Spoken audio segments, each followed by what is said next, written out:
Hello guys, learning भाई आई के YouTube channel में आप सभी का बहुत बहुत स्वागत है। मेरा नाम है अविनाश प्रताप सिंह और हम इस सीरीज में इन्वॉल्वमेंट पढ़ रहे हैं। हमने लास्ट लेक्चर में अपना चैप्टर 15 शुरू किया था। This is going to be part second of chapter 15। तो चलिए शुरू करते हैं। तो अब हम देख लेते हैं कि ग्लोबल इनिशिएटिव कौन सी चल रही है अगेंस्ट प्लास्टिक। तो प्लास्टिक जो नॉर्मल हमारी सब्सटेंस है और उसके साथ साथ जो प्लास्टिक से एसोसिएटेड पॉल्यूशन है उसको कंट्रोल करने के लिए कौन कौन सी मेजर इनिशिएटिव्स हैं। तो इस टाइप के क्वेश्चन में आपको मेजर इनिशिएटिव्स के नाम याद रखने होंगे, है ना। बाकी सारी इनिशिएटिव याद रखने की जरूरत नहीं है। तो यहाँ पे दो मेजर इनिशिएटिव कौन कौन सी हैं। पहली है global partnership on plastic pollution and marine litre. तो ये कब लॉन्च की गई थी? UN conference on sustainable development. अब इसमें अंदर क्या लिखा हुआ है डिटेल में उतना बुक में नहीं कवर्ड है और उतना पेपर में आता भी नहीं है। यूजुअली जब आंसर राइटिंग करने को आएगा तो अगर आप इतना भी लिख पा रहे हैं ना हेडिंग इसकी कि देर इज़ लॉ ऑन या फिर there is global partnership on plastic pollution and marine litre, तो वो भी बहुत सफिशिएंट है अपने आप में वैल्यू एडिशन करने में आपके आंसर में। इसके बाद है international convention for prevention of pollution for ship. तो इसको मार्पोल भी बोलते हैं। तो ये बेसिकली बड़ी ट्रीटी है ना। मार्पोल ग्लोबल ट्रीटी है। It is developed by international maritime organisation. तो हमारी जितनी भी शिप चलती हैं पानी में उसके लिए स्टैंडर्ड देती है, रेगुलेशन देती है कि आप लोगों को ऐसे जो कचरा जनरेट हो रहा है या फिर जो पॉल्यूशन है आपकी शिप से वो ना हो, उसके लिए स्टैंडर्ड्स और रेगुलेशन ये बनाती है। तो इसको हम क्या बोलते हैं? मार्पोल, है ना। इसके बाद ग्लो लिटर पार्टनरशिप प्रोजेक्ट है नॉर्वे, इंटरनेशनल मरीन ऑर्गेनाइजेशन और फूड एग्रीकल्चरल ऑर्गेनाइजेशन। तो ये तीन मिलके ग्लो ग्लो लिटर पार्टनरशिप चलाती हैं। इसमें बेसिकली ऑब्जेक्टिव क्या है कि they will help the developing countries to control their marine pollution. फिर इसके बाद प्लास्टिक पैक करके होते हैं। तो UK is the first country to come up with plastic packs और इंडिया है जो हमारे एशिया के केस में फर्स्ट है प्लास्टिक पैक लॉन्च करने में। अब इनमें वही बेसिकली रेगुलेशंस या रूल्स लिखे होते हैं ना कि किस तरीके से हम प्लास्टिक कंट्रोल करेंगे या फिर कौन से प्लास्टिक अलाउड हैं या किस तरीके से प्लास्टिक को मैनेज करना है कंपनीज को। तो ये सारी चीज़ें इसके अंदर होती हैं। फिर इसके बाद हमारी एक अनप्लास्टिक कलेक्टिव है। ये किसने लॉन्च करी है? UN environment programme, confederation of Indian industry और world wide fund for nature जो है उसका इंडिया वाला आर्म, उसकी तरफ से ये लॉन्च की गई है। तो आपको बेसिकली डिटेल में जाने की जरूरत नहीं है, इन सब का एक बार नाम याद रख सकते हैं। और इन सब का नहीं भी रखना तो मेजर मेजर ऊपर वाली दो का याद रख लीजिए। उसमें भी दो का नहीं रखना तो सिर्फ इसका एक याद रख लीजिए कि ऐसे लॉज एग्जिस्ट करते हैं जो प्रिवेंट करते हैं कि शिप जनरेटेड पॉल्यूशन ना हो। तो अब ये प्लास्टिक पॉल्यूशन के केस में इसको तो लिख ही सकते हैं, उसके साथ साथ अगर मरीन पॉल्यूशन आया, है ना, या पॉल्यूशन फ्रॉम शिपिंग इंडस्ट्री आया तो उन सारे केसेस में आप इसको लिख सकते हैं क्योंकि ये ऐसा पॉइंट है। तो इसी तरीके से एक दो पॉइंट को ऐसे याद करके मल्टीपल आंसर्स में हम इसको यूज़ कर सकते हैं। अब हम आगे चलते हैं। इसके बाद है सॉलिड वेस्ट। तो सॉलिड वेस्ट का जनरेशन, सॉलिड वेस्ट होता क्या है और उसको हम मैनेज कैसे करते हैं वो देख लेते हैं। तो सॉलिड वेस्ट है क्या? नाम से जैसे पता चल रहा है कि कोई भी वेस्ट जो सॉलिड फॉर्म में है। अब इसमें ट्रैश गार्बेज हो सकता है, textile, plastic, glass, metal, rubber, leather, है ना। फिर कंस्ट्रक्शन मटेरियल आ जाता है। फिर जो वेस्ट ट्रीटमेंट प्लांट होते हैं उसमें स्लज निकलती है, वो आ जाती है। तो बहुत सारे जो टाइप के होते हैं सॉलिड मटेरियल वो कंसिस्ट करते हैं सॉलिड वेस्ट को, है ना। इसमें आपको huge amount of solid waste कहाँ से देखने को मिलेगा? जो नालियाँ बहती हैं उसमें रहता है। तो बहुत अलग अलग सोर्सेस हैं। तो कुछ जो मेजर मेजर सोर्सेस हैं सॉलिड वेस्ट के उनको हम अब एक एक करके देखते हैं। तो पहले जो इंडस्ट्रियल सॉलिड वेस्ट है उनको देख लेते हैं कि इंडस्ट्रीज से कौन कौन से मेजरली सॉलिड वेस्ट निकल रहे हैं। तो थर्मल पावर प्लांट जो है हमारे, ये क्या प्रोड्यूस करते हैं? कोल ऐश और फ्लाई ऐश। तो ये बाई प्रोडक्ट हो सकता है उनका, है ना। जो इनके इनका जो मेन काम हो रहा है थर्मल पावर प्लांट से, ये कोल लाते हैं, है ना। कोल को बर्न किया जाता है, उससे स्टीम बनती है, उससे टरबाइन चलाए जाते हैं। तो वो पूरी प्रोसेस है थर्मल पावर प्लांट की। लेकिन उसका बाई प्रोडक्ट क्या होगा? कोल ऐश निकलेगी, फ्लाई ऐश निकलेगी, है ना। तो यूजुअली पहले क्या होता था, इनको डंप कर दिया जाता था कहीं पे, इन्वायरमेंट में नुकसान होता था। लेकिन अब जो हम धीमे धीमे रिसर्च आ रही है नई नई, उससे हमें पता चल रहा है कि इन सब का भी यूज़ बहुत ज़्यादा है। जैसे fly ash in concrete increases the life of roads. तो जो रोड की लाइफ है उसकी ड्यूरेशन को ही ये पूरी बढ़ा देती है। तो अब ये सब इसको हम यूज़ करने लगे हैं, है ना। तो बाई प्रोडक्ट्स जो वेस्ट निकलते थे पहले, अब हम इनका भी यूज़ करने लगे हैं। और ये वाले पॉइंट सारे बहुत इंपॉर्टेंट हो जाते हैं क्योंकि यूपीएससी पूछता है इस तरीके से कि जो हमारी फ्लाई ऐश है इसको हम कैसे यूज़ कर सकते हैं, या फिर फर्नेस स्लैग निकल रहा है तो उसको हम कैसे यूज़ कर सकते हैं। तो आपको ये सारे पॉइंट अच्छे से याद करके रखने हैं। फिर इंटीग्रेटेड आयरन और स्टील मिल है, इससे क्या निकलता है? Blast furnace slag. इसको कहाँ हम यूज़ कर सकते हैं? पोर्टलैंड सीमेंट में, है ना, रोड में, रेलवे कंस्ट्रक्शन में, सॉइल कंडीशनिंग में। तो ये सारे इसके यूजर्स हैं। फिर नॉन फेरस इंडस्ट्रीज हैं, जैसे एल्युमिनियम की इंडस्ट्री हो गई, कॉपर, जिंक। यहाँ से क्या बाई प्रोडक्ट निकलता है? Red made. तो ये कहाँ यूज़ हो सकता है? कंस्ट्रक्शन मटेरियल में, जो ब्रिक का है हमारा, फिर लाइट वेट एग्रीगेट के तौर पे यूज़ हो सकता है, रूफिंग टाइल्स के तौर पे यूज़ हो सकता है, तो अलग अलग इसके यूज़ है। फिर शुगर इंडस्ट्री से क्या निकलता है, प्रेस मड। इसको कहाँ यूज़ कर सकते हैं हम, can be use as soil conditioner और सॉइल फर्टिलाइजर। तो ये सारे आपको इसके एक एक करके जितने भी यूजेस हैं सॉलिड वेस्ट के, इनको याद रखना है आपको। फिर पल्प एंड पेपर इंडस्ट्री से लाइम मड निकल रहा है, which can be use in brick, cement, waste water treatment and agricultural soil. फिर फर्टिलाइजर और एलाइड इंडस्ट्री से क्या निकल रहा है, जिप्सम।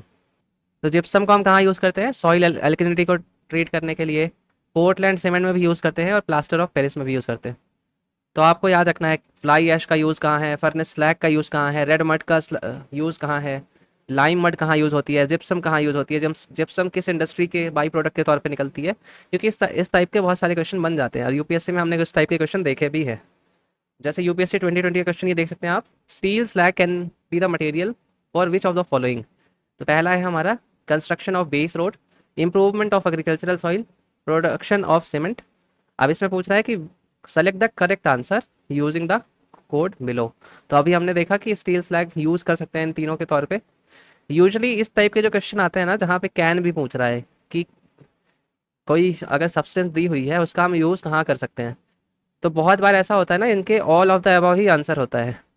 उसका रीज़न क्या है, क्योंकि अगर आपको क्लियरली पता है कि ये चीज़ यहाँ पे हो ही नहीं सकती यूज़, है ना। सपोज करिए स्टील सैग का कोई चांस ही नहीं है कि इंप्रूवमेंट ऑफ एग्रीकल्चरल सॉइल, अगर आपको 100% श्योर शॉट पता है तो ही आप उस केस में उसको रॉन्ग कर पाएंगे। अदरवाइज थोड़ी भी डाउट है आपको तो उसमें कैन बी के ऑप्शन में वो ट्रू हो जाता है ना। और हमें पता भी नहीं है ना अल्टीमेटली कि प्रोडक्शन ऑफ सीमेंट है, सपोज करिए अगर आज नहीं है तो हो सकता है कल यूज़ होने लगे प्रोडक्शन ऑफ सीमेंट में। तो यूपीएससी यूजुअली ऐसे क्वेश्चन में कैन बी को ऑल ऑफ द ट्रू सही मानता है। मतलब अगर आपको क्लियरली पता है कि कुछ रॉन्ग है तो ही उसको एलिमिनेट करिए, अदरवाइज मोस्ट लाइकली सारे सही होते हैं। इसके बाद जो रेसिडेंशियल और कमर्शियल वेस्ट है हमारा, तो उसमें अब क्या क्या इंक्लूड होता है, फूड वेस्ट हो गया, प्लास्टिक हम घर में यूज़ करते हैं वो भी फेंक देते हैं, पेपर ग्लास हो गया, लेदर हो गया, इलेक्ट्रॉनिक्स के हमारे वेस्ट निकलते हैं, टायर्स निकलती है, batteries, old mattress, used oil है, वुड है, कार्डबोर्ड। तो ये सारे जो हमारे वेस्ट हैं कहाँ से निकल रहे हैं, रेसिडेंशियल और कमर्शियल प्लेसेस से। फिर कंस्ट्रक्शन और डिमोलिशन साइट से भी निकलता है। अब कोई बिल्डिंग थी पुरानी, उसको तोड़ तोड़ दिया गया तो उससे जो मलबा है पूरा गिरेगा, उससे ब्रिक निकलेगा, जो ओल्ड सीमेंट था वो सारा निकलेगा, तो वो पूरा मटेरियल भी सॉलिड वेस्ट के फॉर्म में रहता है। इसके बाद है बायोमेडिकल वेस्ट। तो बायोमेडिकल वेस्ट ऐसा वेस्ट होता है जिसमें किसी ना किसी फॉर्म का ह्यूमन का कुछ लगा हो, जैसे सिरिंज होती हैं, बैंडेजेस होते हैं, ग्लव्स होते हैं, ड्रग्स होती है, प्लास्टिक, केमिकल्स। तो इनमें यूजुअली सिरिंज यूज वाली होती हैं, है ना। बैंडेजेस भी यूज होते हैं, ग्लव्स भी यूज होते हैं, ड्रग्स भी जो होती हैं बहुत बार यूज होती हैं या फिर एक्सपायर्ड होगी। प्लास्टिक से जो हमारी हॉस्पिटल से निकलती है या केमिकल्स हैं, तो ये सारे बायोमेडिकल वेस्ट के फॉर्म में आते हैं, क्योंकि इसमें बायो एंगल भी मिला होता है, या तो ब्लड लगा होगा या कुछ और लगा होगा। कई कई बार किसी को ट्यूमर है उसको निकाल के वेस्ट निकाल रहे हैं उसके वेस्ट के तौर पे। तो बहुत सारी चीज़ें हैं, है ना।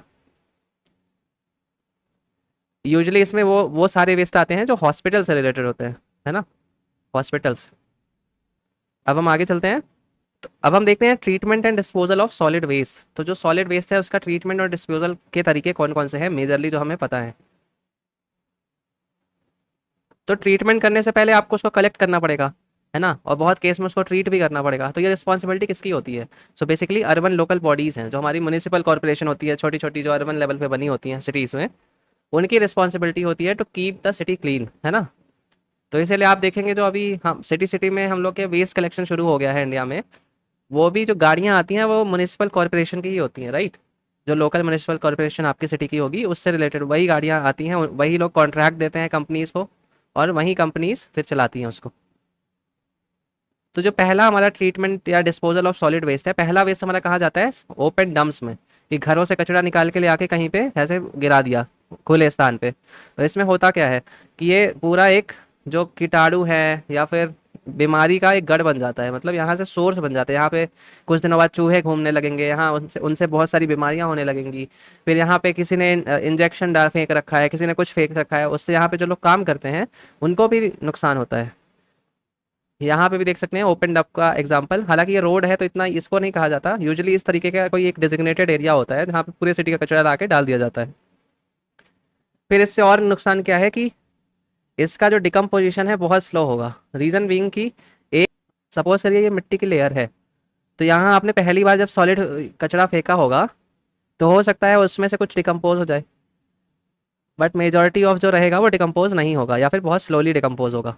तो उससे होगा क्या कि जब ऊपर लेयर आप डालते जाएंगे कचड़े की, तो नीचे वाला ही एक बैरियर के तौर पे काम करेगा और ऊपर का डिकम्पोजेबल वाला भी डिकम्पोज नहीं हो पाएगा। तो इससे बीमारियां फैलेंगी क्योंकि उसमें बैक्टीरिया लगेगा, उसमें फिर चूहे खाएंगे, बहुत सारी ऐसी बीमारियां यहाँ से फैलने लगती हैं। फिर उसके साथ साथ अगर बरसात हुई, है ना, अगर बरसात हुई इस एरिया में तो यही पानी लीच करके हमारे कहाँ चला जाएगा, अंडरग्राउंड वाटर साइकिल में। और इससे हमारी ये जो अंडरग्राउंड वाटर है ये भी पॉल्यूटेड हो जाएगा। तो बहुत सारी प्रॉब्लम्स है ओपन डंप से रिलेटेड, है ना। तो यूजुअली ये जो हमारी अभी डेवलपिंग कंट्रीज़ हैं वहाँ आपको देखने को मिल जाएगा कहीं कहीं पे। उसके अलावा जो पुअर कंट्रीज़ है वहाँ पे मेनली यही ओपन डंप्स का ही यूज़ किया जाता है कचरे का डिस्पोजल के लिए। फिर इसके बाद ओपन डंप से थोड़ी एक अपग्रेडेड वर्जन ऑफ डिस्पोजल, क्या बोलते हैं हम इसको, लैंड फिल बोलते हैं। तो लैंड फिल में होता क्या है बेसिकली कि एक लेयर हम कचरा डालेंगे ले आके, उसके ऊपर मिट्टी की एक लेयर डाल देते हैं।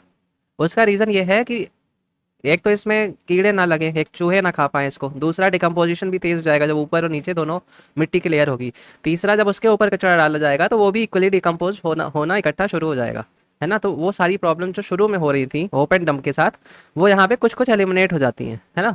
तो यहाँ पे आप देख सकते हैं लेयर लेयर बाय लेयर कचरा डालते जाते हैं, उसके ऊपर मिट्टी की एक लेयर डालते जाते हैं, तो ये पूरा माउंटेन ऑफ गार्बेज हो जाता है।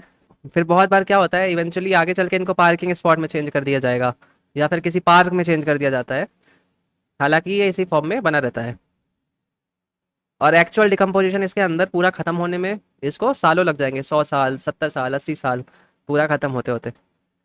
बट इसमें भी एक प्रॉब्लम है कि अगर जब पानी गिरेगा तो पानी तो नीचे लीच करेगा लेयर्स के थ्रू, और जब पानी लीच करेगा तो वो जाएगा अंडरग्राउंड वाटर में मिलेगा, और उससे अंडरग्राउंड वाटर में पॉल्यूशन होगा। तो वो पॉल्यूशन वाला प्रॉब्लम इसमें भी लैंड फिल में भी बना रहता है, despite it being a better version of open dump. फिर इसकी ये लीचिंग प्रॉब्लम को भी खत्म करने के लिए सैनिटरी लैंडफिल का कॉन्सेप्ट आया है। तो सैनिटरी लैंडफिल में करते क्या है कि है तो कॉन्सेप्ट ऐसा ही, ये कचरा डाल रहे हैं और उसके ऊपर सॉइल डाल रहे हैं, कचरा डाल रहे हैं और उसके ऊपर सॉइल डाल रहे हैं, लेकिन इसके सबके नीचे एक प्लास्टिक की मोटी लेयर होती है। तो अब उससे होगा क्या कि जब पानी यहाँ गिरेगा वो पानी नीचे लीच करेगा, और नीच करेगा तो यहाँ एक ड्रेनेज पाइप होता है कलेक्शन करने के लिए, तो वो पूरा पाइप को खींच के ऊपर इकट्ठा कर लेगा। तो ये जो नीचे का जो हमारा क्लीन वाटर था, ग्राउंड वाटर, उसमें ये पानी नहीं मिलेगा। तो एक सैनिटरी लैंडफिल नाम है इसका। लेकिन इसके साथ प्रॉब्लम क्या है कि इसको बनाने के लिए कॉस्ट बहुत ज़्यादा आती है ना। तो जैसे जैसे हम ओपन डंप से लैंडफिल की तरफ बढ़े उसमें कॉस्ट बढ़ी, फिर लैंडफिल से सैनिटरी लैंडफिल की तरफ बढ़े तो उसमें भी और कॉस्ट बढ़ गई। तो इससे हो क्या रहा है कि ये जो इस तरीके की टेक्नोलॉजी है ये सिर्फ डेवलप्ड कंट्री ही कर पाती हैं अभी, है ना। क्योंकि जो डेवलपिंग कंट्री है या फिर पुअर कंट्रीज़ हैं वहाँ तो अभी इंफ्रास्ट्रक्चर या फिर और भी सारी चीज़ों में इतना पैसा खर्च हो जाता है कि उनके पास कुछ बचता ही नहीं है कि इस तरीके से मैनेजमेंट कर सकें। जो कंट्रीज़ डेवलप्ड हो चुकी हैं, जिनका इंफ्रास्ट्रक्चर बन चुका है, जिनका रोड्स बन चुकी हैं, जिनके यहाँ सीवेज ट्रीटमेंट प्लांट्स बन चुके हैं, उनके पास पैसा बचता है कि वो यूज़ करके इस तरीके के लैंडफिल और ये सब बना सके, है ना। तो इसीलिए एक्सपेंसिव है, बहुत ही लिमिटेड कंट्रीज़ में आपको इस तरीके के लैंडफिल देखने को मिलेंगे। इसके बाद इंसिनरेशन प्लांट्स होते हैं। इसमें बेसिकली होता क्या है कि कचड़े कचड़े को लाके जला दिया जाता है, और ये कंट्रोल्ड इन्वायरमेंट में होता है। तो कई बार गैस कैप्चर करने की कोशिश करते हैं इससे जो निकलती है, उसके साथ साथ जो हीट निकल रही है उसको भी यूज़ करने की कोशिश की जाती है। लेकिन जो इंसिनरेशन प्लांट होते हैं वहाँ पे सिर्फ बर्निंग करते हैं, सिर्फ बर्निंग। जो हीट से एनर्जी बनाना वो प्लांट अलग है, उसको आगे देखेंगे हम। तो इंसिनरेशन प्लांट में बहुत हाई टेम्परेचर में, एक्सट्रीमली हाई टेम्परेचर में ये जो सॉलिड वेस्ट है इसको बर्न कर दिया जाता है। यूजुअली जो हमारा बायोमेडिकल वेस्ट है उसको इस तरीके से ही ट्रीट किया जाता है ना, जला के, ताकि उससे बीमारियां कोई ना फैलें दूसरे लोगों में। फिर उससे एडवांस लेवल पे जो इंसिनरेशन प्लांट होता है वो इस तरीके का होता है कि उसके हर एक एंगल को यूज़ करना, वाटर निकल रहा है उसको यूज़ करना, ऐश निकल रही है उसको यूज़ करना, हीट जो निकल रही है उससे टरबाइन चलाना, बहुत सारी चीज़ें हैं ना। लेकिन जब छोटी कंट्रीज में होगा तो ये सारी चीज़ें आपको देखने को नहीं मिलेंगी, सिंपली बर्निंग होती है, जो धुआं निकलता है वो छोड़ दिया जाता है इन्वायरमेंट में। फिर इसके बाद है पायरोलिसिस। तो पायरोलिसिस प्रोसेस क्या है, combustion of material in the absence of oxygen, या फिर कंट्रोल्ड एटमॉस्फेयर ऑफ ऑक्सीजन। तो आपने अगर आप कभी कोल बनने की प्रोसेस देखी होगी, कोयला जो हमारा बनाया जाता है, चारकोल जिसे बोलते हैं, वुडन वाला, तो उसमें क्या करते हैं, लकड़ियों को ले जाके एक चैम्बर में डाल देते हैं, है ना, बहुत सारी लकड़ियाँ से रख देंगे इसके अंदर, फिर इसका डोर क्लोज कर देंगे ताकि ऑक्सीजन न जाए, और इसमें आग लगा देते हैं नीचे से, है ना। तो ये कंट्रोल इन्वायरमेंट में जब बर्न होती है ये चारकोल में चेंज हो जाती है। और सिमिलरली हम वेस्ट के साथ भी कर सकते हैं। हमारा कोकोनट पाम वेस्ट है, कॉर्न कम है, कैश्यू शेल है, राइस हस्क, पैडी स्ट्रॉ है, इन सबको हम पायरोलिसिस की प्रोसेस के थ्रू चारकोल में कन्वर्ट कर सकते हैं। और उसमें भी बहुत सारे बाई प्रोडक्ट्स भी निकलते हैं, जैसे tar, methyl alcohol, acetic acid, acetone और फ्यूल गैस, है ना। तो पायरोलिसिस भी प्रोसेस यूज़ की जा सकती है। इसके बाद है हमारा plasma gasification. So plasma gasification is an extreme thermal process uses a combination of electricity and high temperatures using plasma that converts organic matter into syngas। syngas को हम सिंथेटिक गैस भी बोलते हैं। इसमें क्या क्या होता है, हाइड्रोजन और कार्बन मोनोऑक्साइड, है ना। और जो इनऑर्गेनिक वेस्ट होते हैं ये किस में चेंज हो जाते हैं, स्लैग में। तो ऑर्गेनिक वेस्ट तो हमारे सिनगैस में चेंज हो रहे हैं और इनऑर्गेनिक वेस्ट स्लैग में चेंज हो रहे हैं। तो ये एक बेटर और क्लीनर अल्टरनेटिव है टू लैंडफिल, और इसको भी यूज़ किया जा सकता है। फिर 2019 का ये क्वेश्चन आप देख सकते हैं, in context of which of the following are the term pyrolysis and plasma gasification mentioned. तो extraction of earth element, no. Natural gas extraction technologies, no. Hydrogen fuel based automobiles, no. Waste to energy technologies, yes. तो exactly भले आपने इस term में नहीं सुना होगा, लेकिन वेस्ट से एनर्जी यहाँ पे बनती है, यूज़ भी होती है। तो आप एक एसोसिएटेड गैस या फिर बेस्ट ऑफ द ऑप्शन लगा सकते हैं, है ना। तो इसका ऑप्शन क्या होगा, डी। फिर उसके बाद कंपोस्टिंग की प्रोसेस भी होती है। कंपोस्टिंग बेसिकली ऑर्गेनिक या डिकम्पोजेबल सब्सटेंसेस का ही होता है। जैसे कोई फूल है, सपोज करिए, जो मंदिरों में बहुत सारा फूल हम लोग चढ़ाते हैं भगवान को, वो जब निकलता है तो बहुत बार क्या उसको लोग कलेक्ट करके क्या करते हैं, उसकी कंपोस्ट करके खाद बनाते हैं। सिमिलरली अगर कोई वुड है, पत्तियां है, ये सारी चीज़ का कंपोस्टिंग हो सकता है। तो इसमें मेनली फंगी और बैक्टीरिया का यूज़ होता है। तो फंगी और बैक्टीरिया इसको कंपोस्ट में चेंज कर देते हैं, है ना, कंपोस्ट। फिर उसी में एक प्रोसेस है वर्मी कल्चर वाली, कि कंपोस्ट में आप अर्थवॉर्म डाल देंगे तो अर्थवॉर्म उसी को खाते हैं, यही सब कचरा और कंपोस्ट के चीज़ों को, और उसमें और न्यूट्रिएंट ऐड कर देते हैं। फिर बायो माइनिंग फॉर रिसाइकलिंग, इसका मतलब क्या होता है कि जो हमारे वेस्ट है, सॉलिड वेस्ट, उसमें इलेक्ट्रॉनिक वेस्ट भी होता है, राइट। ओर्स होती है हमारी, जो चट्टाने हैं या फिर और भी किसी चीज़ की ओर हो गई, कॉपर, आयरन की ओर हो गई। तो उससे मेटल का एक्सट्रैक्शन करना using prokaryotes, fungi and plants, इन सब का यूज़ करके जब हम एक्सट्रैक्ट करते हैं मेटल, तो उसको हम क्या बोलते हैं, बायो माइनिंग। तो ये ऑर्गेनिज्म अलग अलग डिफरेंट ऑर्गेनिक कंपाउंड्स को सीक्रेट करते हैं, और उससे बायो लीचिंग भी मेटल्स में देखी जाती है ना, जिससे वो सेपरेट हो जाते हैं। इसके बाद है वेस्ट टू एनर्जी प्लांट। तो वेस्ट टू एनर्जी, जैसे नाम ही पता चल रहा है कि वेस्ट से एनर्जी जनरेशन करना, है ना। तो इसमें जो हमारा वेस्ट निकलता है, वेट वेस्ट होता है एक यूजुअली, और एक ड्राई वेस्ट होता है। तो वेट वेस्ट में भी ऐसा हो सकता है मटेरियल जो डिकम्पोजेबल हो, नॉन डिकम्पोजेबल हो। ड्राई में भी डिकम्पोजेबल हो सकता है, नॉन डिकम्पोजेबल हो सकता है। तो वेट वेस्ट को यूजुअली कहाँ हम कंपोस्ट होने भेज देते हैं, या बायोगैस प्लांट्स में भेज देते हैं बायोमिथनेशन के लिए। लेकिन ड्राई वेस्ट में आप जो प्लास्टिक है हमारे, या फिर और भी ऐसे मटेरियल है जो जल्दी डिकम्पोज नहीं होते, उनको हम कहाँ वेस्ट टू एनर्जी प्लांट में भेज सकते हैं। वहाँ होगा क्या, इनको जला दिया जाएगा और जिससे हीट निकलेगी उससे एनर्जी जनरेशन किया जाएगा। अब वेस्ट टू एनर्जी प्लांट से एक टर्म जुड़ा हुआ है जिसको हम बोलते हैं रेफ्यूज डिराइव्ड फ्यूल, है ना, RDF। तो इसको आपको याद रखना है कि इससे जुड़ा हुआ है वेस्ट टू एनर्जी प्लांट से। तो हमारा ड्राई वेस्ट है, और यूजुअली जो इनऑर्गेनिक है, जो डिकम्पोज नहीं हो सकता, उसको हम प्रोसेस कैसे करते हैं, रेफ्यूज ड्राइव फ्यूल के फॉर्म में, जिसको हम बर्न करके इलेक्ट्रिसिटी प्रोड्यूस करते हैं। तो जो हमारा रेफ्यूज डिराइव्ड फ्यूल है, ये एक रिन्यूएबल एनर्जी सोर्स के तौर पे कंसीडर किया जाता है ना।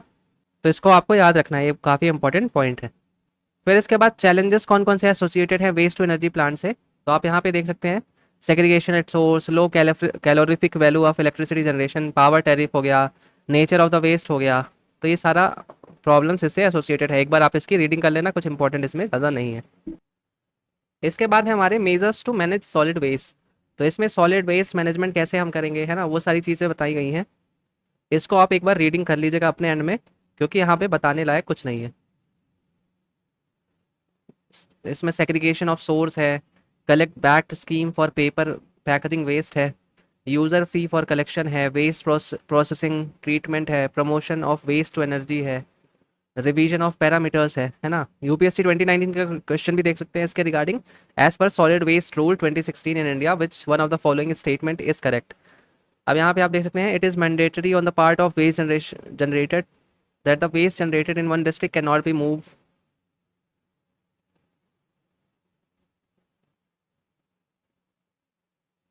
तो यहाँ पे आप देख सकते हैं the rules provided for exact and elaborate criteria for identification of site for landfill and waste processing facility. अब इस टाइप के क्वेश्चन में प्रॉब्लम ये है कि ये बहुत रैंडम क्वेश्चन है ना। अभी आप सामने में तो देख रहे हो तो आपको शायद बन जाए, या फिर एक बार ये क्वेश्चन आ गया इस तरीके का तो बुक्स ने भी ऐड कर दिया इतना डिटेल में, है ना। लेकिन यूजुअली ऐसे हर लॉ के बारे में इतना डिटेल में ना बुक्स में अवेलेबल होता है और ना ही हम इसको इतना पढ़ सकते हैं। तो ये एक्सेप्शन वाला क्वेश्चन इस तरीके का होता है। आपका लक रहा तो आपको बन गया, आपने कभी बाई लक पढ़ा हुआ है, अदरवाइज इस टाइप के क्वेश्चन नहीं बनते हमसे, है ना। तो इनके इनके पीछे परेशान नहीं होना है, किसी को नहीं बनेगा इस टाइप का क्वेश्चन। अगर रैंडम है तो सबके लिए रैंडम है, और इसके चक्कर में हम हर एक लॉ को डिटेल में पढ़ते नहीं बैठ सकते क्योंकि हमारे पास ऑलरेडी सिलेबस बहुत ज़्यादा होता है। इसीलिए एक बार रीडिंग कर लीजिएगा इसको, आपको भी आइडिया लग जाएगा। और अगर उसके बाद भी आपको अगर पढ़ना है तो एक बुक के ही शॉर्ट में साइड में एक समरी टाइप की छोटी सी उसकी बना लीजिएगा, जो मेजर मेजर पॉइंट्स हैं जैसे इन लोगों ने बुक में ही हाईलाइट कर दिया है, जो इंपॉर्टेंट पॉइंट है तो इनको भी आप लिख सकते हैं एक जगह। फिर promoting the use of compost है, constituting the central monitoring committee है, फिर जो और फीचर्स हैं कुछ वो भी लिखे हुए हैं यहाँ पे। इतने डिटेल में क्वेश्चन आ गया इसलिए इन लोगों ने सारी बुक में ऐड कर दिया है। अदरवाइज इस टाइप के इतना डिटेल में ना आपको मिलेगा ना आपको पढ़ना है किसी चीज़ को। फिर इसके बाद है biomedical waste management and handling rule 2016। तो इसमें भी देख सकते हैं biomedical waste has been classified into 4 categories, state government to provide land for common biomedical waste treatment and disposal facility. तो बहुत सारे ऐसे ऐसे छोटे छोटे पॉइंट है, इसकी भी आप एक बार रीडिंग कर लीजिएगा। Procedure to be followed, problems of unscientific biomedical waste disposal. फिर अदर मेजर कौन कौन से हैं, वेस्ट मिनिमाइजेशन सर्कल का कॉन्सेप्ट। तो ये कौन सा कॉन्सेप्ट है, तो इसमें यही ऑब्जेक्टिव है कि जो स्मॉल और जो मीडियम इंडस्ट्रियल क्लस्टर है, क्लस्टर क्या बोलते हैं, जैसे कुछ एरिया होते हैं ना, स्टेट है, आप सपोज करिए आपका कोई एमपी स्टेट है ना। अगर ऐसे एमपी स्टेट में कुछ कुछ एरिया में क्लस्टर होंगे, मतलब इंडस्ट्रीज ऐसे कॉन्सेंट्रेटेड होंगी कि सपोज करिए इंदौर का एक एरिया है जहाँ पे बहुत सारी इंडस्ट्रीज हैं, फिर ग्वालियर का एक एरिया है बहुत सारी इंडस्ट्री हैं, रीवा का कोई एरिया है बहुत इंडस्ट्रीज हैं, जबलपुर का कोई एरिया है बहुत इंडस्ट्रीज हैं, या भोपाल का कोई एरिया है बहुत इंडस्ट्रीज हैं। तो ये क्लस्टर हो गए छोटे छोटे, है ना। तो इसमें वेस्ट मिनिमाइजेशन सर्कल में यही कॉन्सेप्ट है कि इन जो छोटे छोटे क्लस्टर्स हैं इनको ही कोशिश करनी चाहिए अपने वेस्ट को कम करने की।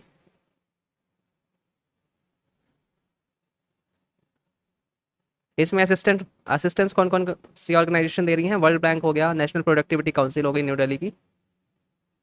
तो ये भी एक कॉन्सेप्ट है। इसके बाद है कंपोजिट वेस्ट मैनेजमेंट इंडेक्स 2.0। तो ये नीति आयोग ने रिलीज किया था 2019 में। It was an attempt to inspire state and union territories toward efficient and optimal utilisation of water. तो इसमें भी रैंकिंग में गुजरात फर्स्ट था, फिर आंध्र प्रदेश था, फिर अदर स्टेट्स से। पुडुचेरी यूटीज के केस में हाईएस्ट रैंक पे था, हालांकि अब ये बहुत पुराना हो गया तो इसकी कोई इंपॉर्टेंस नहीं है। इसके बाद है लक्ष्य जीरो डंप साइट। तो ये कौन सी मिनिस्ट्री ने लॉन्च किया था, ministry of housing and urban affairs, MoHUA हम जिसको बोलते हैं, इन्होंने लॉन्च किया था ये project to remediate 16 crore metric tonne of legacy waste dump site occupying nearly 15,000 एकड़ ऑफ सिटी लैंड। तो लिगेसी वेस्ट क्या होता है, तो लिगेसी वेस्ट ऐसा वेस्ट है जो आप कह सकते हैं पुराने ज़माने से एग्जिस्ट करता है ना, ओल्ड टाइम से। अब क्या हो रहा है कि आज के टाइम पे तो हमारे पास कचरा कलेक्शन वाली गाड़ियाँ आती हैं, मतलब अब हम जनरेट आपस में नहीं कर रहे हैं, आसपास जो हमारे यहाँ कचरा होता था हम उसको आसपास नहीं फेंकते, अब हम गाड़ियों में डाल देते हैं, वो गाड़ियाँ लेके चली जाती हैं प्रॉपर उसका डिस्पोजल करने। लेकिन एक टाइम था 2014 के पहले, याद करिए, कि वेस्ट कलेक्शन की गाड़ियाँ नहीं आती थी, है ना। लोग क्या करते थे, जाके सड़क में कोई एक स्पॉट बना होता था वहाँ पूरा कचरा फेंक देते थे, या है ना ऐसे चौराहों में कहीं कहीं आपको देखने को मिल जाता था, जहाँ से फिर म्यूनिसिपल कॉर्पोरेशन कचरा उठा ले जाते थे ट्रक में भर के। तो पहले ये स्कीम थी, तो इसके कारण होता क्या था, बहुत बार लोग अपने घरों के आसपास ही फेंक देते थे बाहर। तो वो पूरा लेगेसी वेस्ट हमारे ऑल ओवर इंडिया आपको देखने को मिलेगा आज भी। तो ये जीरो डंप साइट प्रोजेक्ट जो लक्ष्य है, इसका ऑब्जेक्टिव भी यही है कि लेगेसी वेस्ट जो है हमारे अक्रॉस इंडिया, इसको भी हम हटाएं अपनी सिटीज़ से। फिर जो स्वच्छ भारत मिशन अर्बन 2.0 है, ये 2021 में जो लॉन्च हुआ था, इसका विजन भी क्या है, गार्बेज फ्री सिटीज़ बाय 2026। तो हम गार्बेज हटाना चाहते हैं अपनी सिटीज़ से, उनका प्रॉपर डिस्पोजल करना चाहते हैं। तो इस पार्ट में यहीं तक था। Thank you for watching the video, like और सब्सक्राइब कर दीजिए ताकि जब नेक्स्ट वीडियो आए उसके नोटिफिकेशन आपको ईजिली मिल जाए। Thank you.